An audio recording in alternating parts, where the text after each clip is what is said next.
Bonsoir André Dussolier. Bonsoir. Merci d'être sur le plateau de BFM TV. Vous êtes à l'affiche en ce moment au théâtre. Pour une fois, ça faisait un petit moment, peut-être qu'on ne vous avait pas vu au théâtre. Et cette pièce s'intitule Diplomatie. Elle est signée Cyril Gély au Théâtre de la Madeleine. Mise en scène par Stéphane Meldeg. Et vous êtes un peu en huis clos avec Nils Arestrup. Vous êtes dans ce dialogue historique, 25 août 44. La pièce se déroule en quelques heures, des heures fatidiques, à l'aube. On est à Paris, on est sur le balcon de l'hôtel Meurice, et où le gouverneur du Grand Paris, l'envoyé spécial de Hitler en fait à Paris, Dietrich von Choltitz, se demande s'il va exécuter l'ordre d'Hitler, c'est-à-dire détruire la capitale française, alors que les Alliés sont en train de se rapprocher. Et c'est à ce moment-là que vous intervenez, vous êtes consul général de Suède. Voilà, Nordling, Raoul Nordling, qui agit à titre personnel, dit-il. Enfin, Cyril Gély a imaginé cette rencontre. Les personnages ont existé vraiment dans la réalité. Von Choltitz, évidemment, gouverneur de Paris des forces allemandes, et puis Raoul Nordling. Ils se connaissaient déjà même un peu avant la guerre. Et les Allemands étaient là, Choltitz était là depuis 15 jours. Et donc, Raoul Nordling, le personnage que je joue, a joué un rôle quand même à certains moments pour détendre la situation où il y avait vraiment, c'était explosif évidemment, et où en effet, Von Choltitz avait reçu l'ordre d'Hitler de faire sauter Paris, de détruire Paris. Donc c'est un événement de l'histoire que peut-être on connaît un peu, mais pas aussi bien. Pas dans le détail. Parce que là, c'est vrai qu'on apprend exactement le plan détaillé, les bombes dans chacun des monuments de Paris, avec une précision qui est redoutable, évidemment. C'est impressionnant parce que tout avait été calculé au millimètre près pour que, en effet, Paris soit complètement détruit, et ce qui aurait occasionné 3 millions de morts, et puis la perte de cette ville. Donc ça s'est joué à peu de choses, et donc c'est un acte de diplomatie qui, d'après l'auteur, aurait sauvé. Mais enfin, on sait que dans la réalité, c'est von Choltitz lui-même qui a pris la décision de ne pas faire sauter Paris. Il sentait que la situation était perdue.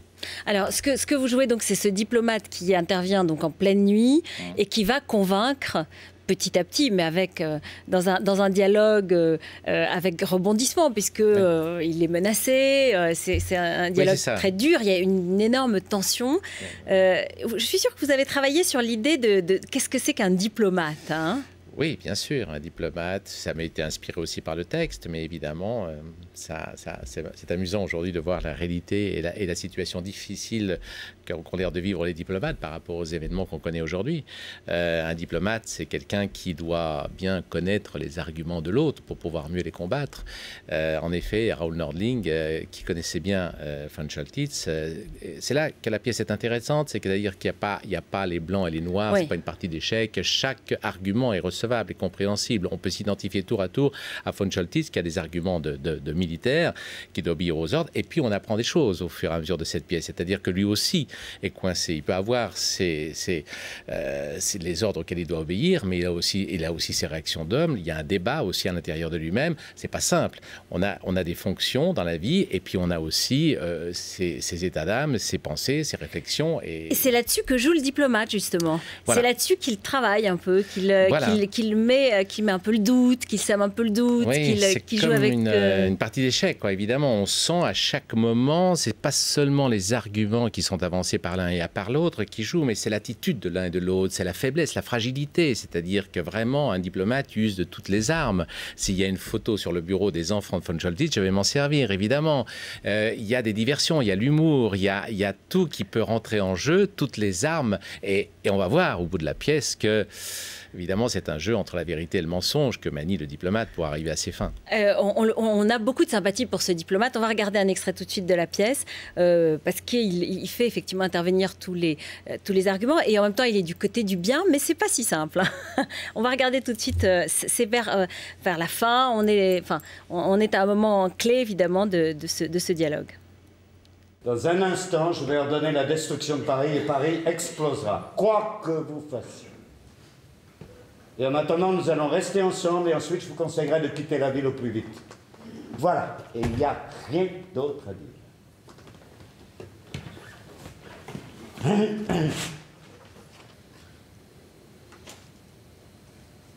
Je me suis trompé. Je me suis trompé sur vous, général, et sur moi. J'ai cru qu'en venant ici, je pourrais vous dissuader de faire une chose aussi folle. J'ai sans doute trop présumé de mes capacités. Ainsi, nous ne verrons plus ce dôme. Nous ne verrons plus le Louvre, ni la place de la Concorde. Nous ne verrons plus ces enfants jouer dans les parcs, ni les 2 tours de Notre-Dame. Tout doit disparaître pour toujours.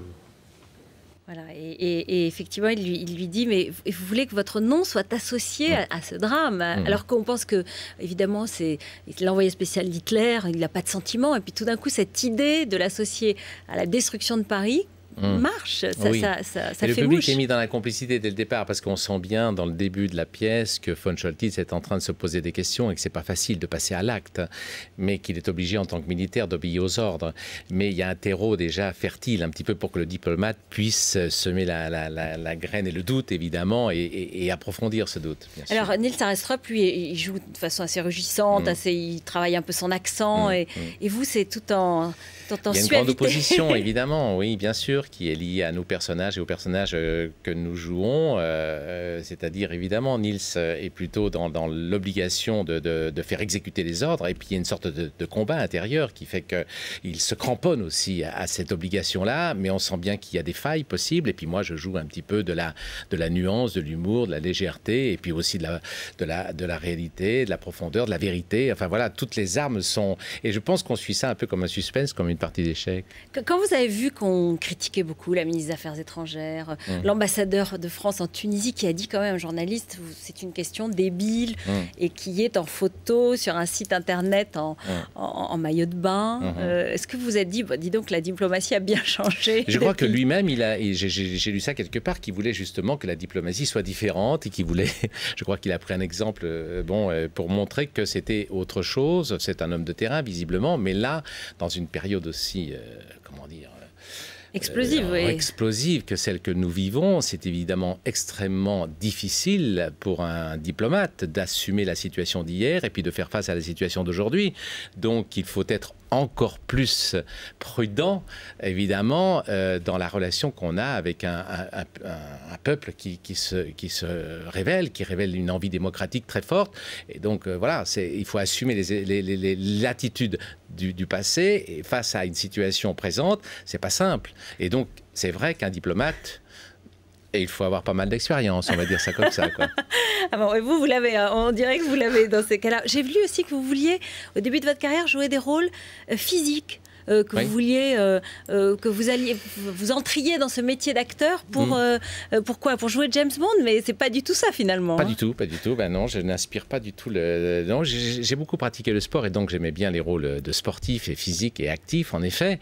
Mais de toute façon, le métier d'acteur, même quand on joue un diplomate, c'est un métier très physique, quoi. C'est-à-dire, il faut être en forme, un peu comme un athlète. Mais c'est vrai qu'il y a des couleurs de rôles qu'on a envie de faire. Dieu merci, aujourd'hui, j'ai l'impression d'avoir pu tâter de rôles très différents, y compris d'aller jusqu'à jouer Staline, par exemple. Absolument. Donc je suis satisfait et rassasié. Mais en même temps, oui, on a toujours des velléités, des envies comme ça. Mais bon, on a une image et on inspire les metteurs en scène selon l'image qu'on a. C'est pas évident de recevoir le regard du metteur en scène qui dit vous êtes fait pour ça, alors que peut-être qu'on a une idée de soi différente, non? On est tellement nombreux comme acteurs, il y a beaucoup plus d'acteurs qu'il n'y a de rôles. Donc évidemment, le metteur en scène, a priori, va choisir celui qui est beaucoup plus en rapport et qui correspond le mieux dans son imagination au rôle, quoi. Et s'il y a quelque chose de physique, on va choisir quelqu'un qui a un aspect immédiatement physique. Voilà, c'est aussi simple et aussi simpliste que ça, peut-être. Mais quelquefois, il y a des metteurs en scène qui aiment bien faire des démarches un peu surprenantes et qui se disent, si je vais faire jouer un physique par quelqu'un qui n'en a pas l'air, ce sera peut-être plus intéressant. Enfin voilà, mais bon, ça c'est notre lot de se battre toute la vie, peut-être pour essayer de trouver des choses, à jouer des rôles très différents, parce que c'est notre plaisir de comédien, quoi. Et là, les rôles historiques, finalement, effectivement, Staline, là, ce diplomate... C'est un hasard. Oui, c'est un hasard, mais ça vient dans une période, en effet, voilà, où les choses se sont succédées, en effet, où il y a eu Staline, où il y a ce diplomate, mais voilà, c'est vraiment le hasard. Mais en même temps, c'est la qualité surtout du film ou de la pièce qui est déterminant. Et en l'occurrence, là, cette pièce était vraiment tentante, et on le constate chaque soir avec le public qui découvre à la fois, ou qui se remémore pour ceux qui ont connu cette période-là, ou qui découvrent pour les plus jeunes ce à quoi ça tient, quoi, qu'une ville puisse être détruite ou pas. Voilà, un mot peut faire basculer une idée, une attitude physique, vous le disiez tout à l'heure. C'est la conscience des hommes, de toute façon, qui est toujours déterminante, et c'est le dialogue aussi qui permet d'éviter le chaos, et c'est ce à quoi on assiste dans cette pièce, c'est-à-dire que vraiment, en effet, on est sur un fil et qu'on peut basculer d'un côté comme de l'autre. Comment ça s'est passé avec Niels Arestrup? On sait qu'il est assez explosif, lui aussi. Oui, c'est un homme entier, et on partage la même éthique, la même envie de défendre nos personnages et de défendre la pièce. J'aime beaucoup me retrouver avec lui chaque soir. On s'engage dans les rôles. C'est un grand plaisir. Et puis donc une petite leçon de diplomatie pour nos diplomates. Hein. Vous leur conseillez d'aller... Oui, mais enfin je crois que la pratique va leur apprendre aussi autant que peut l'apprendre cette pièce. Non mais c'est vrai, on peut leur dire d'aller voir la pièce et de voir comment, avec les mots, on peut faire l'histoire sans choquer, mais en jouant de la conviction et de la finesse. De toutes les armes, oui, en effet, qu'offre la diplomatie, et la possibilité de jouer avec le temps, les moments.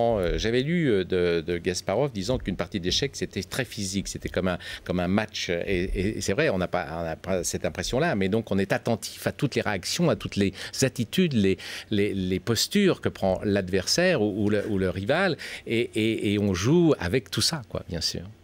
Merci beaucoup André Dussolier. Diplomatie, vous continuez alors jusqu'à fin avril? On va continuer. Pas mal. Bon, vous êtes non seulement jusqu'à fin avril, mais peut-être à la rentrée prochaine. Hein. Oui. Voilà, on a besoin de diplomatie en France, je le répète. Merci beaucoup d'être venu sur le plateau de BFM TV.